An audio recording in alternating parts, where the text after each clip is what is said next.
ইসলামের দ্বিতীয় খলিফা হজরত উমর রাজি আল্লাহু আনহুর শাসনামল। তখন পার্শ্বের এক প্রদেশের শাসক ছিল হরমুজান নামের এক অত্যাচারী রাজা। মুসলমানদের সঙ্গে তার প্রায়ই লড়াই হতো। লড়াইয়ে পরাজিত হলে তিনি বিভিন্ন শর্তে সন্ধি করতেন এবং নিজের রাজ্যে ফিরে যেতেন। পরে আবার সুযোগ পেলেই মুসলমানদের ক্ষতি সাধন করতেন।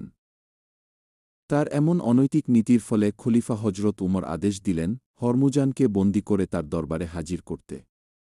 ইতোমধ্যে এক যুদ্ধে হরমুজান মুসলমানদের হাতে বন্দী হয়। খলিফার হুকুম মতে তাকে বন্দী অবস্থায় খলিফার দরবারে হাজির করা হয়। তখন খলিফা হজরত উমর তাকে লক্ষ্য করে বললেন, আপনি আমাদের সঙ্গে বারবার বিশ্বাসঘাতকতা করছেন। আপনার বিশ্বাসঘাতকতার কারণে আমাদের বারবার যুদ্ধবিগ্রহে জড়িয়ে পড়তে হচ্ছে। ফলে অসংখ্য মুসলিম সৈন্যকে অযথা প্রাণ দিতে হচ্ছে। তাদের অর্থসম্পদ নষ্ট হচ্ছে। অনেকের ঘরবাড়ি আপনি ধ্বংস করেছেন। নিরীহ অনেক লোকের ওপর অন্যায়ভাবে অত্যাচার চালিয়েছেন।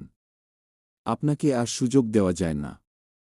আপনার একমাত্র শাস্তি হল মৃত্যুদণ্ড। মৃত্যুদণ্ড কার্যকর করার পূর্বে আপনার কোনো কথা থাকলে বলতে পারেন। হরমুজান ছিল খুব সূক্ষ্ম ও কূট বুদ্ধিসম্পন্ন লোক। সুযোগ পেয়ে তিনি এক ফন্দি আটেন। তিনি বললেন, মহানুভব খলিফাতুল মুসলিমিন, আমার প্রচণ্ড পিপাসা পেয়েছে, দয়া করে আমাকে একটু পানি পান করতে দিন। খলিফার নির্দেশে তাকে পানি পান করতে দেওয়া হল। সুচতুর হরমুজান পানির পাত্র হাতে নিয়ে তা পান না করে ভীতু ভীতু ভাব নিয়ে ডানে বামে তাকাতে লাগলেন। তাকে জিজ্ঞাসা করা হল, কি হল, আপনি পানি পান করছেন না কেন? প্রশ্ন শুনে হরমুজান জবাব দিল, আমিরুল মুমিনিন, আমার ভয় হচ্ছে যে পানিটুকু পান করার আগেই আমাকে হত্যা করা হবে। তার কথার প্রেক্ষিতে হজরত উমর বললেন, আপনি নির্ভয়ে পানি পান করুন। হাতের পানি পান করার পূর্বে আপনাকে হত্যা করা হবে না।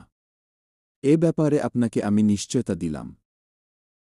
হরমুজান আমিরুল মুমিনিনের এ কথা শেষ হওয়ার সঙ্গে সঙ্গে হাতে থাকা পানির পাত্রটি মাটিতে ছুঁড়ে ফেলে দিয়ে বললেন, মহামান্য খলিফা, আপনি বলেছেন হাতের পানিটুকু পান করার আগে আমাকে হত্যা করবেন না।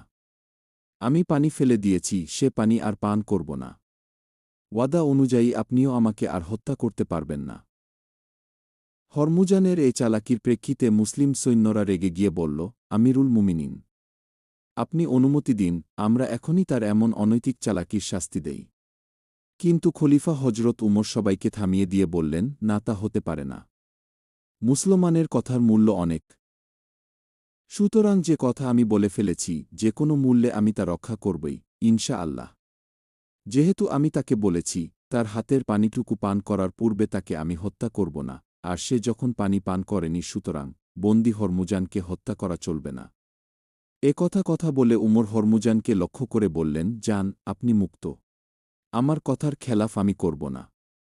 সুবাহানাল্লাহ, কথার কি মূল্য! ওয়াদা পালনের কি অপূর্ব নজির! হরমুজান কল্পনাও করতে পারেননি তিনি এত সহজে মুক্তি লাভ করবেন। রাসূলের প্রিয় সহচর হজরত উমরের মহানুভবতা দেখে তিনি দারুণভাবে প্রভাবিত হলেন। তিনি ভাবলেন, এই যদি হয় ইসলামের আদর্শ, তবে এর থেকে দূরে থাকা হবে আমার জন্যে চরম দুর্ভাগ্যজনক। ইসলামের অতুলনীয় আদর্শে মুগ্ধ হয়ে হরমুজান ইসলাম গ্রহণ করলেন।